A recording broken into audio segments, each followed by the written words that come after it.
Hey, good Tuesday evening, everyone. State Representative Brad Halbrook here with my colleagues, hopefully live and hopefully in demand as this thing moves forward. And with that, gentlemen, welcome to tonight's roundtable and town hall as we discuss a couple of kind of interesting bills here tonight and talk about kind of some other things that are kind of going on around the state of Illinois. Hey, guys, I'm joined here with Leader Chairman Representative Chris Miller of the Illinois Freedom Caucus, Treasurer of the Illinois Freedom Caucus, Dan Calkins from Decatur, and from Southwestern Illinois, Representative David Freese, and our State Director, Colin Mosley. Welcome, gentlemen. Good to be here. Evening. Good evening. Wave to the crowd.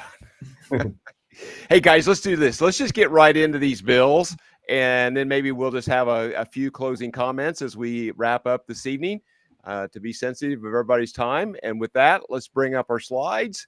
And, of course, tonight we're going to talk about climate change, education, and the illegal immigrant social workers. Wow. What comes to mind is what could possibly go wrong with any of that. But anyhow. All right. So the first bill here is HB 4895, Climate Change Education in Schools. Guys, I'll just set this up. This bill went out of committee, party lines, House floor, basically party lines, the Senate vote, basically party lines. Now sits at the governor's desk for a signature to be enacted. Gentlemen, I'll throw it out. Looks like this does not begin for at least one more calendar year or school year till 2026. Your thoughts? Well, this is putting the propaganda, I guess, and indoctrination of our kids formally into the course of instruction. It is called the course of study article of it changes the course of study article of the school code, which is House Bill 4895.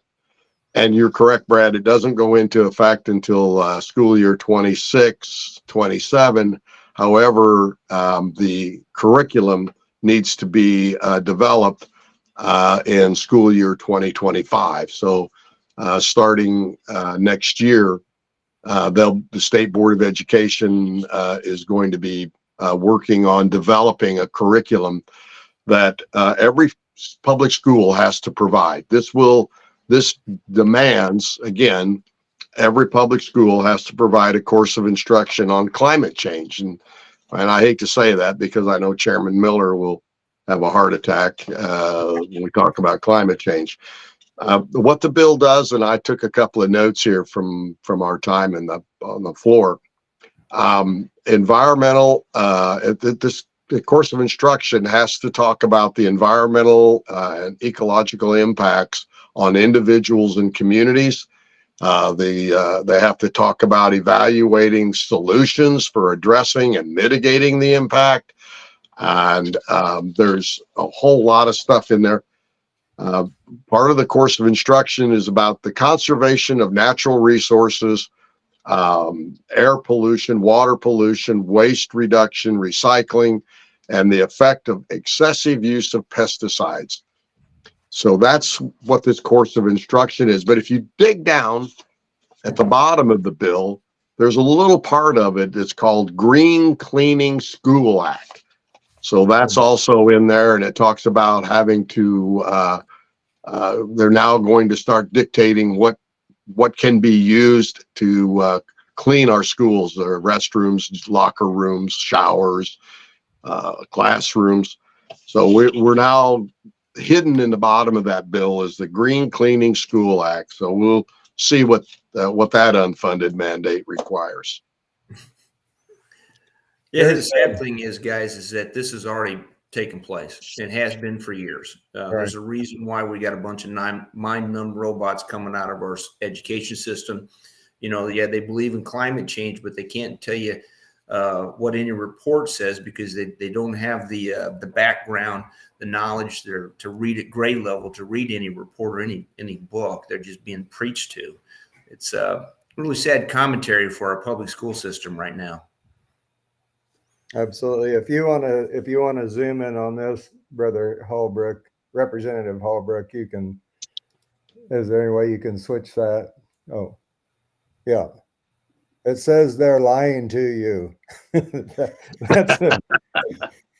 That's the bottom line, is that this is not evidence-based education, because in sound science, your observation dictates your conclusion and not the other way around. And for all you senior citizens that have tuned in, if you will put on your critically thinking cap, you will remember that for the span of your lifetime, the media has trotted out some kind of climate crisis where if we don't do something immediately in the next, 7 to 15 years, typically, we're all going to die. When I was a kid, we were going to freeze to death. We had acid rain kind of mingled in there. We had the ozone depletion. We had the idea that the earth was going to turn into a frying pan, and we were going to lose 25% of Florida and California, and a large portion of land mass on all the coasts, because of the polar ice caps were going to melt. And none of that stuff ever proved to be true. And so there's one thing that the climate cult religion came up with the idea of climate change, because we all know that we have winter, spring, summer, and fall. And so particularly in Illinois, our climate is always changing. And, the old farmer cliche and kind of tongue-in-cheek statement was always, well, if you don't like the weather here in Illinois, just wait 15 minutes and it'll change. And, it's always going to be hot in the summer. It's always going to be cold in the winter. Death Valley typically has some of the hottest temperatures on the globe. And so none of this stuff is a great revelation, other than the fact that they hyper report anytime. If you turn on the weather, especially here in July, the first thing that they will talk about is the temperatures in Death Valley. And and you just watch, or in the Southwest, because it's always hot in Arizona and Nevada in the summertime. And in Southern California, they spike the temperatures there, but nothing is changing. Carbon dioxide will never destroy the environment, but the hot air that comes out of DC and the Capitol Dome, and as well as the Springfield Capitol Dome, the hot air that produced there is the most dangerous, carbon dioxide that will negatively impact humanity. But all this is based on a lie. Yeah. And I think in Illinois, as look at the slide, the most egregious thing is that our kids can't even read and write. Right. I mean, we have failing schools that we continue to add mandate after mandate on.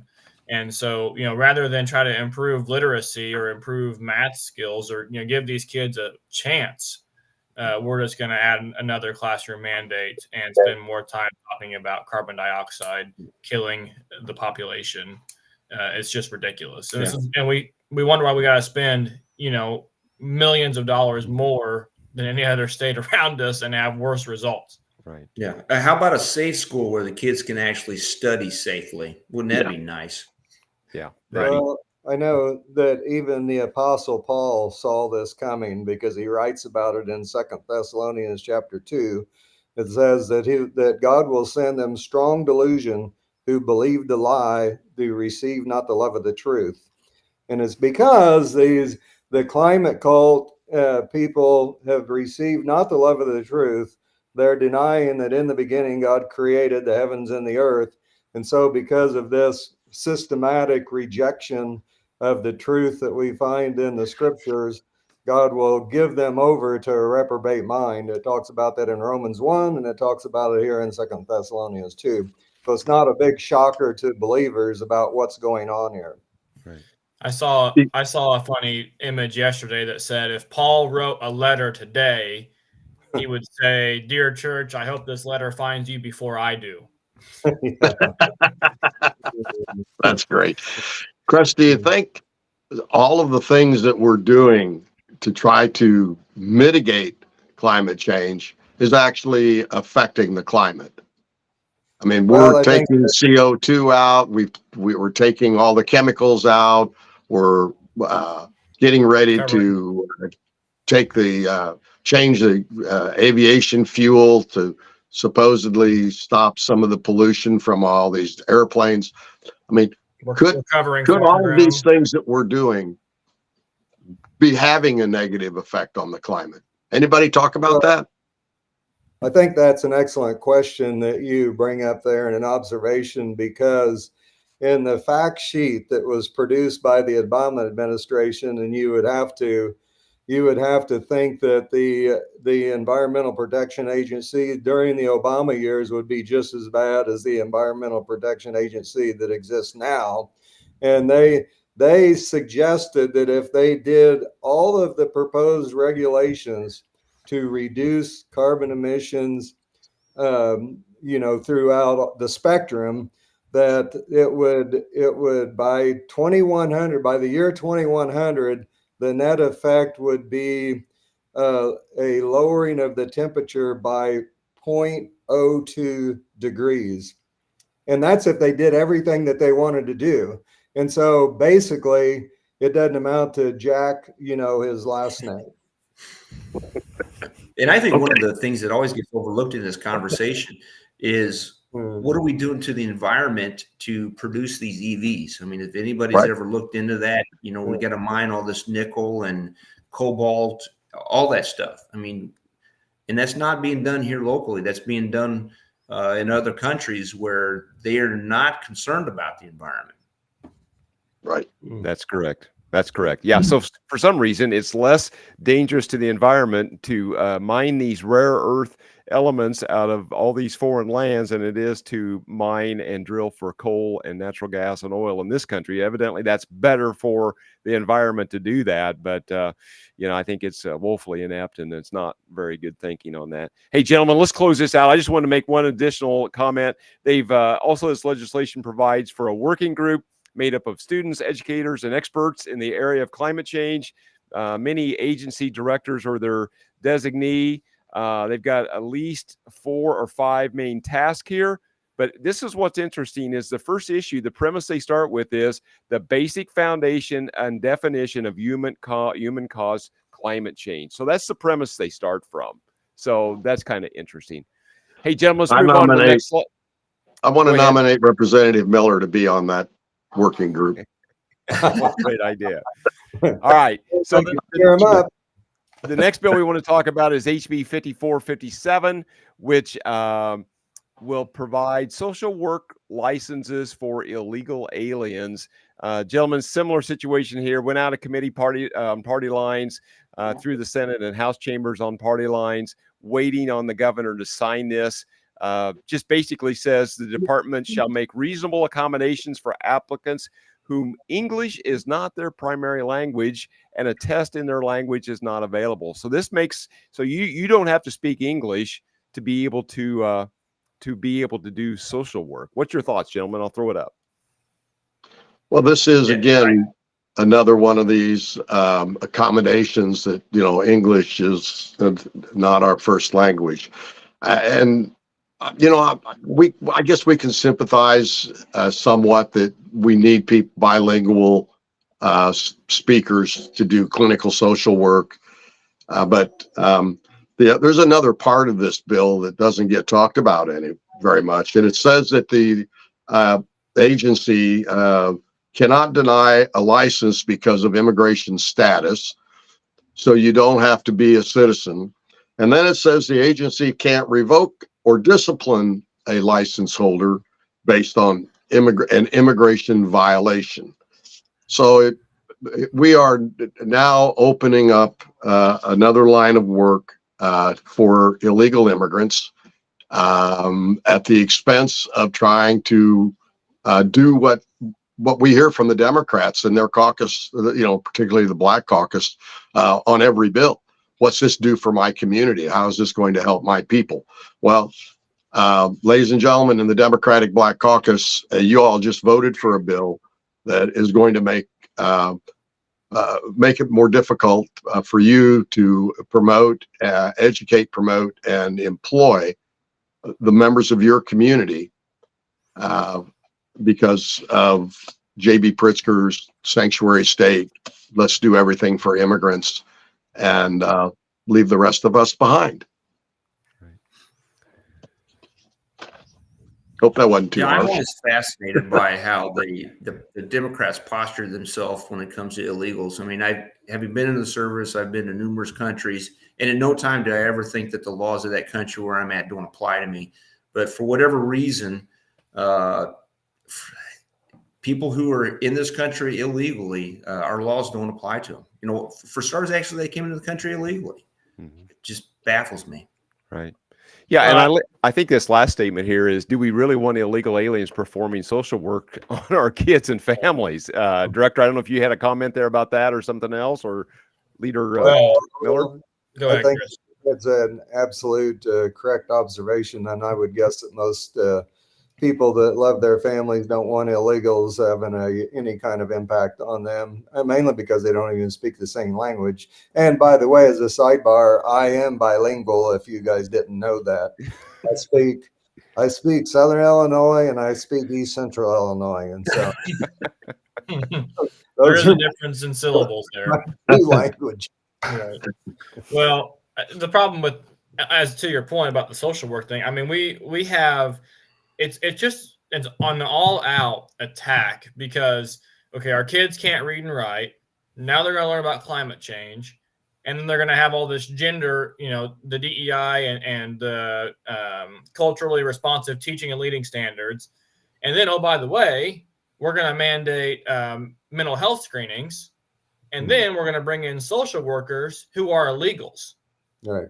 I mean, that list alone is enough to pull your kids out of public school in Illinois. Makes perfect sense. Yeah. It's an all out attack. And, you know, I guess I'll put on my tinfoil hat because I'm sure all the people that are for this stuff think that we're just fear mongering. But that things I just listed are real public policy in the state of Illinois. This is not a joke. So if you're sitting here hearing this and your kids are in public school, just so you know, these are things that they're going to be exposed to in the next year to two. Mm-hmm. Yeah, exactly right. There's a reason why we call that the bad idea factory. Right. Yeah. Their name. What could possibly go wrong? Gentlemen, let's move on to the next slide. We had a great town hall last Tuesday night in Decatur. Dan, I know you were with a group in Chicago Friday night. Tell us kind of what happened there. What was going on? Well, Friday night, the Chicago Black Republican group invited Freedom Caucus to come up and mix and mingle with their members. It was a really very interesting, experience. There are, and I'm sure that the people that showed up are just the tip of the iceberg. They represent a lot of their communities. But there's a huge movement in Chicago, in Cook County, rejecting the liberal social engineering that's going on. You know, that our state, the city of Chicago has been run by Democrats for decades. Every possible authoritative figure is a Democrat. And the younger generation, and we're talking about 20, 30, 40-year-olds, they're finally coming around. They're wanting change. They see the effects of the bad policies and the bad government is having on them and their families and their communities. And I think there's a genuine sea change coming. Will it happen this fall? I'm not sure that we'll get a sweeping change this fall, but I predict that over the next 2-3 years, things will be vastly different on the political side of Cook County. Right, exactly. Gentlemen, let's pull up our next to last slide. This kind of talks about a potential town hall in Will County, State Fair, and then a September 21st event. Anybody want to add anything to that as we close out here? Well, we have an excellent presentation. It's informative. It's things you're not going to hear anywhere else, even from other people on our side of the aisle. And so we are looking forward to being in Will County in August. Hopefully we'll see you around the state fair, whether it be an Ag Day or a GOP Day. And then we'll bring the show closer to you, hopefully the rest of the summer. Exactly. And Yeah. with that, let's bring up our last slide. Chairman Leader Miller, I'll let you kind of bring up the highlights here about how to find us and what's happening there. And with that, we'll just close out, gentlemen. Leader Miller, when you're done. Well, it's pretty well self-explanatory here. Look at our website, write it down, click on the Illinois Freedom Caucus.org donate button. It does take money to get the message out. And, the old cliche is that dollars are the mother's milk of politics. And the more money that we have, the more that we can use it to get our messaging out. Some other things, I know that we have several events in the hopper that we don't have specific dates or groups, but there's been a lot of talk about bringing our town hall up to the Chicagoland area in various locations to spread the good news that the Republican Party is the party of better ideas for life, liberty, and the pursuit of happiness. So. Yeah, and the message we're trying to spread is truth, logic, and common sense, and that's why we need each and every one of you to like, share, subscribe, and follow our content. It helps us to get that message out. And with that, gentlemen, I think we're going to close out for the sake of time. And with that, everyone, have a great evening, and we'll talk real soon. Have a good night, everybody.